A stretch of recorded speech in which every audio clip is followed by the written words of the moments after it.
Hi, I'm Rita Wilkins, also known as the Downsizing Designer. So, thanks so much for joining me again this week in my weekly 5 in 5 series where I share 5 quick tips in just 5 minutes on decluttering and also living a simpler life with less. So, if you're new to my channel, I'm certainly glad that you're here. And I hope that you find this video very helpful and that you'll maybe become a regular and a subscriber and also share the videos with your friends. So, if you're returning again, thank you so much for being here and also for your comments. They're extremely valuable and they give us insight into what we can talk about next. So, I'm so glad you're here today, and I think you're going to really love this video. So, have you ever tried decluttering methods that just don't work for you, your personality, your pace, your lifestyle? So, if so, you're not alone. So, the truth is, decluttering is a very personal journey, and there's no one size that fits all. So, that's what today's episode is all about. It's finding your personal approach, one that fits you, how you think, how you feel, and how you live. So, if a traditional, decluttering advice has left you frustrated and feeling stuck, these 5 personalized strategies, I think, are going to help you break through that overwhelm and find a decluttering rhythm that really works for you. So, my first tip today is if you're a visual thinker, focus on what you see. So, visual clutter is often the biggest source of stress when it comes to clutter. If you're sensitive to the piles of clutter, the messy spaces, the countertops that are filled with stuff that just doesn't belong there, then you might want to try this. Start decluttering visible areas first: the countertops, the mudroom, the dining room table. Aim for clear and calm before you open a drawer or open a closet to declutter those. So, my second tip is if you're a sentimental person, start with the non emotional stuff.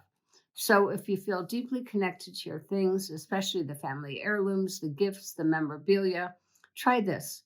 Um, Begin your decluttering with things that have no emotional weight.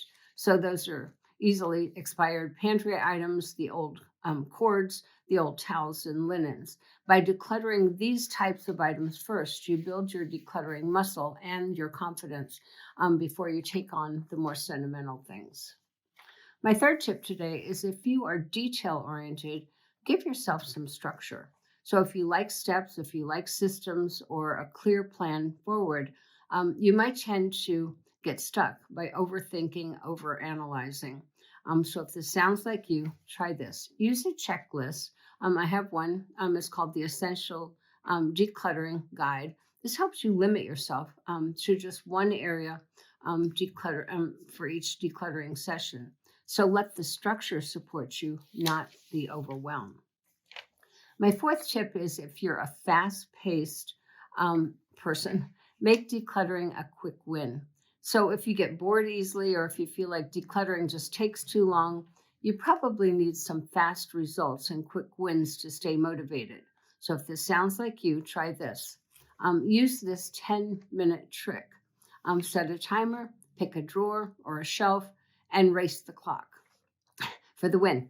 And then those small, quick wins, repeated often, will help you keep engaged and also keep you moving forward.